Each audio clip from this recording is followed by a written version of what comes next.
नमस्कार दोस्तों, एक सवाल पूछूं।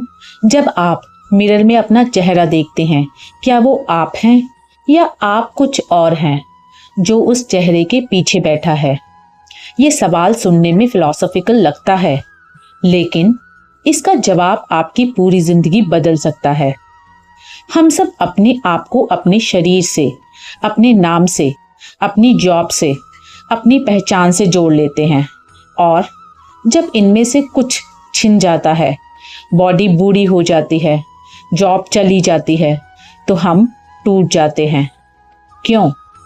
क्योंकि हमने सोचा था कि हम वही हैं। आज हम बात करेंगे गीता के 13वें अध्याय की, क्षेत्र क्षेत्रज्ञ विभाग योग, यानी शरीर यानी क्षेत्र और आत्मा यानी क्षेत्रज्ञ में क्या फर्क है। ये अध्याय बताता है असल में मैं कौन हूं। दोस्तों, कृष्ण ने इस अध्याय में एक बहुत महत्वपूर्ण फर्क समझाया। उन्होंने कहा, अर्जुन, ये शरीर क्षेत्र कहलाता है, और जो इस शरीर को जानता है, जो इसके अंदर बैठा है, उसे क्षेत्रज्ञ कहते हैं। मतलब शरीर एक खेत जैसा है, और आत्मा वो है जो उस खेत को जानती है, उसे ऑब्जर्व करती है। फिर कृष्ण ने कहा, जो इंसान शरीर और आत्मा के इस फर्क को सच में समझ लेता है, वो असली ज्ञानी है। फिर कृष्ण ने बताया कि एक ज्ञानी इंसान में क्या गुण होते हैं। विनम्रता, सच्चाई, अहिंसा, सहनशीलता, सरलता, अपने गुरु की सेवा, शुद्धता, स्थिरता, आत्मनियंत्रण, ये सब ज्ञान के लक्षण हैं। और इनसे उल्टा घमंड, पाखंड, हिंसा, ये अज्ञान है। फिर कृष्ण ने एक बहुत गहरी बात कही, प्रकृति और आत्मा के बारे में। उन्होंने कहा, प्रकृति और पुरुष दोनों अनादि हैं।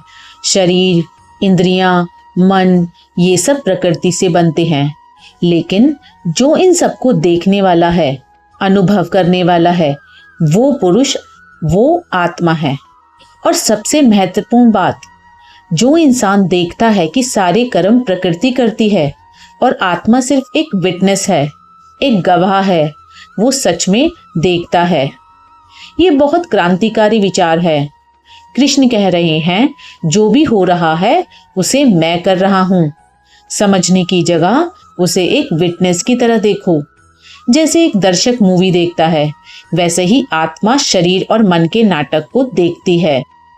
और आखिर में कृष्ण ने कहा, जो इंसान खेत यानी शरीर और खेत के जानने वाले यानी आत्मा के बीच का फर्क ज्ञान की आंखों से देख लेता है, वो परम सत्य को प्राप्त करता है। दोस्तों, अब इस अध्याय को आज की जिंदगी से जोड़ते हैं। पहला उदाहरण, खुद को सिर्फ शरीर मानना। आज के जमाने में हम बहुत ज्यादा शरीर पर फोकस करते हैं, लुक्स, फिटनेस, उम्र। और जब शरीर बदलता है, बूढ़ा होता है, बीमार होता है, तो हम बहुत घबरा जाते हैं, क्योंकि हमने सोचा था कि हम सिर्फ यह शरीर हैं। गीता कहती है, आप शरीर नहीं हैं, आप उस शरीर के ऑब्जर्वर हैं। शरीर बदलता रहेगा उम्र के साथ, लेकिन जो अंदर देख रहा है वो वही रहता है। दूसरा उदाहरण, विटनेस की तरह देखना। आज जब हमारे साथ कुछ बुरा होता है, कोई बुरी बात सुनते हैं, कोई गुस्सा करता है, हम उसमें पूरी तरह डूब जाते हैं। गीता का तरीका अलग है। जैसे एक विटनेस, एक तरफ खड़े होकर अपनी ही फीलिंग्स को देखो। ओह, मुझे गुस्सा आ रहा है, ये सोचने की जगह सिर्फ गुस्सा आ रहा है को ऑब्जर्व करो। ये छोटा सा फर्क बहुत बड़ा अंतर बना देता है। तीसरा उदाहरण, पहचान का संकट। बहुत लोग जब रिटायर होते हैं या उनकी जॉब चली जाती है, तो वो डिप्रेशन में चले जाते हैं, क्योंकि उनकी पूरी पहचान उस जॉब से जुड़ी थी। गीता कहती है, आपकी जॉब, आपकी पोजीशन, आपका रोल, ये सब क्षेत्र प्रकृति यानी शरीर का हिस्सा है। आप असली क्या हैं, इन सबसे अलग, स्थिर हैं। चौथा उदाहरण, विनम्रता और सरलता का गुण। कृष्ण ने ज्ञान के लक्षण बताए, विनम्रता, सच्चाई, सरलता। आज के जमाने में जहां दिखावा और घमंड को सफलता समझा जाता है, गीता एक अलग रास्ता दिखाती है। असली समझदारी विनम्रता में है, घमंड में नहीं। तो इस अध्याय से हम क्या सीखते हैं? पहला सबक, अपनी पहचान सिर्फ शरीर, जॉब या रोल से मत बांधो। ये सब बदलते रहेंगे, आप इनसे बड़े हैं। दूसरा सबक, अपनी फीलिंग्स को विटनेस की तरह देखने की प्रैक्टिस करो। मुझे गुस्सा आ रहा है की जगह गुस्सा आ रहा है, मैं इसे देख रहा हूँ। ये छोटा शिफ्ट बहुत राहत देता है। तीसरा सबक, विनम्रता और सरलता अपनाओ।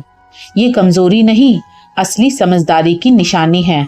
दोस्तों, अध्याय 13 ने हमें सिखाया, आप शरीर नहीं हैं, आप उस शरीर के अंदर बैठा हुआ चेतना का वो हिस्सा हैं जो सब कुछ देख रहा है, अनुभव कर रहा है।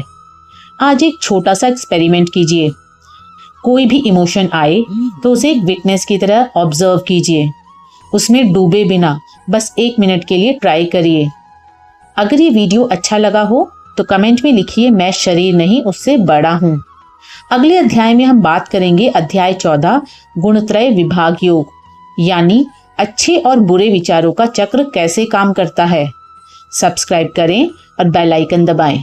मिलते हैं अगली वीडियो में। जय श्री कृष्ण।